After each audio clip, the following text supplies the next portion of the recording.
JLKM का सदस्य रहे हैं और अभी आप इस्तीफा दिए और अभी फिलहाल उनको हटा दिया गया निशा भगत को, इसको लेकर क्या कहेंगे? देखिए, सबसे बड़ी बात है कि विडम्बना इस राज्य का है कि राज्य को बने हुए 25 साल पूरा हो गया है लगभग। उसके बावजूद भी हम देख रहे हैं कि जितना भी आदिवासी में जो भी कोई फ्रंट चेहरा होता है जो आगे बढ़ने लगता है, जिसका कद बढ़ने लगता है, या तो उसका हत्या हो जाता है, या तो उसको कोई खरीद लेता है पूंजीपति, या तो उसको गुमनाम कर दिया जाता है। तो जो सूर्य हंसदा का जो हम देखे डेड बॉडी जला हुआ था, डेड बॉडी पर, उससे हमको लगता है कि कहीं ना कहीं टॉर्चर किया गया है, 3rd डिग्री टॉर्चर, और उनका कोई मामूली एनकाउंटर नहीं हुआ है, उनका जो है सुनियोजित हत्या हुआ है।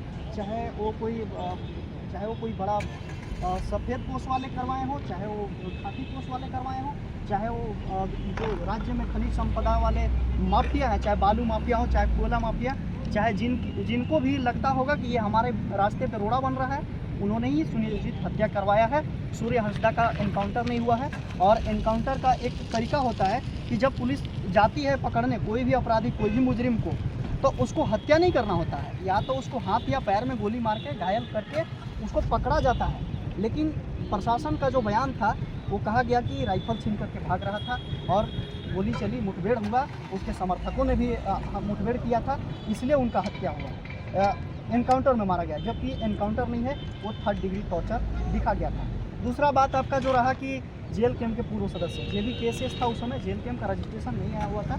हाँ, जेएलकेएम का रजिस्ट्रेशन आया, उसके बाद चुनाव के करीबन 1-2 महीना पहले ही हम इस्तीफा दिए थे। इस्तीफा देने का मेन रीज़न था मेरा कि जैसे हम आपको क्या बताएं, अभी आप पूछे कि निशा भगत का, तो निशा भगत का तो है कि उनको पार्टी से निकाल के फेंक दिया गया, लेकिन आपको पता होगा कि हम गढ़वा से आने वाले हैं, हम पलामू प्रमंडल वाले लोग हैं, समझे, हमें कोई फेंक नहीं सकता है।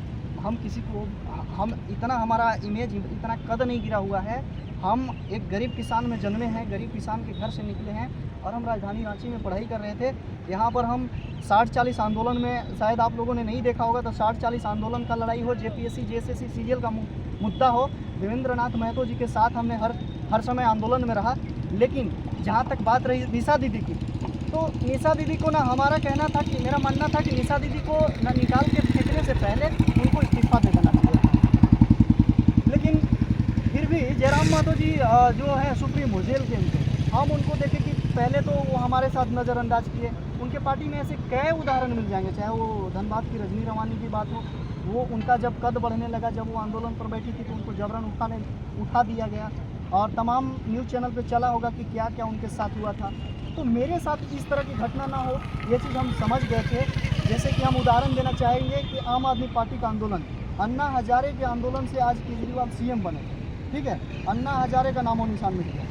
वो हिसाब मेरे साथ हो रहा था, कहीं ना कहीं मेरे साथ नज़रअंदाज किया जा रहा था, इसलिए हमने पार्टी से इस्तीफा दिया। क्या लगता है, संगठन से इस्तीफा दिया। उस समय पार्टी, पॉलिटिकल पार्टी ज़मीन पर नहीं था, ये भी केसेस था।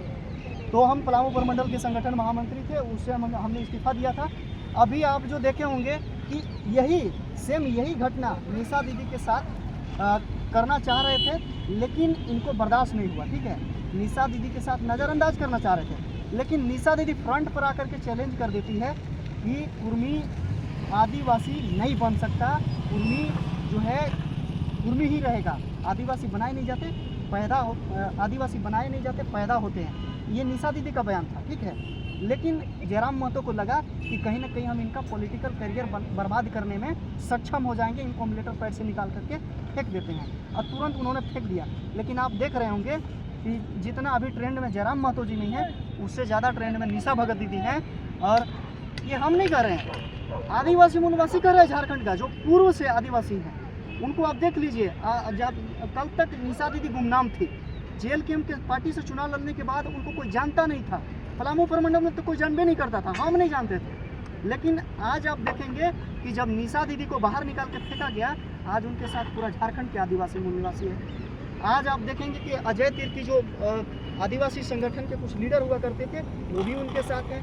सिर्फ झारखंड की नहीं, आप मध्य प्रदेश उठा के देख लीजिए, छत्तीसगढ़ उठा करके देख लीजिए, राजस्थान उठा करके देख लीजिए, वहाँ के तमाम सैकड़ों आदिवासी संगठन के लोग आज निशा दीदी के साथ हैं। तो कहीं ना कहीं ना तो निशा दीदी अभी सांसद है, ना तो विधायक है, ना तो वार्ड पार्षद है, और इतना कम उम्र में अभी हमको लगता है कि अभी झारखंड में हम देख रहे हैं, तो मुझे लगता है कि कहीं ना कहीं निशा दीदी का कद जो है बहुत आगे बढ़ा। जयराम महतो का जो रणनीति था कि इनका हम पॉलिटिकल करियर को डैमेज कर देंगे, वो विफल हो चुका है जेल कैंप पार्टी का। और निशा दीदी जो है आज हमको लगता है कि आने वाले समय में वो नेतृत्व करेंगे अपने आदिवासी मूलवासी का। क्या जयराम महतो अगला सीएम बन पाएंगे? पूरा जोर लगा रहे हैं। सीएम कैसे बन जाएंगे जी? सीएम बनना इतना आसान है, मैंने कहा दाल भात है। आदिवासी लोग तो अब तो पूरा उनका विरोध कर रहे हैं। अरे विरोध, देखिए पॉलिटिक्स में तो विरोध प्रतिरोध होता ही है, माने कुछ विरोध करता है तो कुछ साथ में भी रहता है। ऐसा नहीं है कि पूरा का पूरा आदिवासी छोड़ दिया, आदिवासी है। लेकिन जहाँ तक मेरा मानना था कि जिस मुद्दे के साथ, जिस मिशन के साथ आप आए थे, पार्टी बनाए थे, उस मिशन पे आप कहाँ कायम है? पहला बात तो इनका देखेंगे तो आप शुरू से तो इन्होंने पॉलिटिकल पार्टी बनाते इसमें आपका क्या प्रतिक्रिया है? टिकट बेचना शुरू कर दिया। इसमें आपका क्या प्रतिक्रिया? खुद आप गढ़वा कुर्मी लोग आदिवासी में शामिल होना चाहता है क्या? उन लोग के लिए बात क्लियर कर लेने दीजिए। गढ़वा का सीट जब उठा करके देखेंगे आप, तो वहाँ एक सोनू यादव नामक व्यक्ति को टिकट दिया गया था, जबकि उनका कोई आंदोलन में योगदान नहीं था। अब ऐसे लोगों को जब टिकट दे देते हैं, हो सकता है कि आने वाले में तोड़ जोड़ करके 2-4-10 को विधायक खरीद के सीएम भी बन सकते हैं।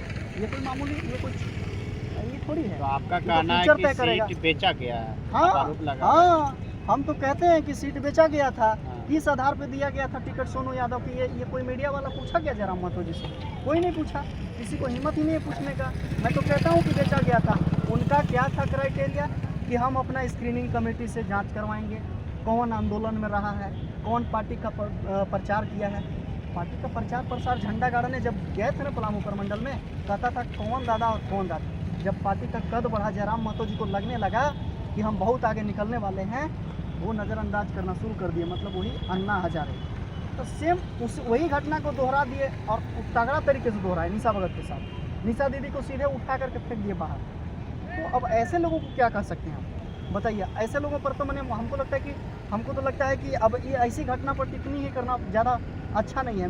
मेरा मानना है कि जो जैसा करता है वैसा भुगतता है। अभी निशा दीदी को क्या सोच के इन लोगों ने फेंका बाहर कि उनका पॉलिटिकल कैरियर हम डैमेज कर देंगे, ये कहीं दिखेगी नहीं। लेकिन आज दिख रही है कि नहीं झारखंड में? ये सच्चाई है कि नहीं? दिख रही है कि नहीं? तो जयराम महतो जी को ये तय करना होगा कि आपको सीएम बनना है या सिर्फ हवाई सीएम बनना है। अगर झारखंड का सीएम बनना है तो आपको आदिवासी, मूलवासी, बैकवर्ड, SC ST माइनॉरिटी सबको लेकर चलना पड़ेगा।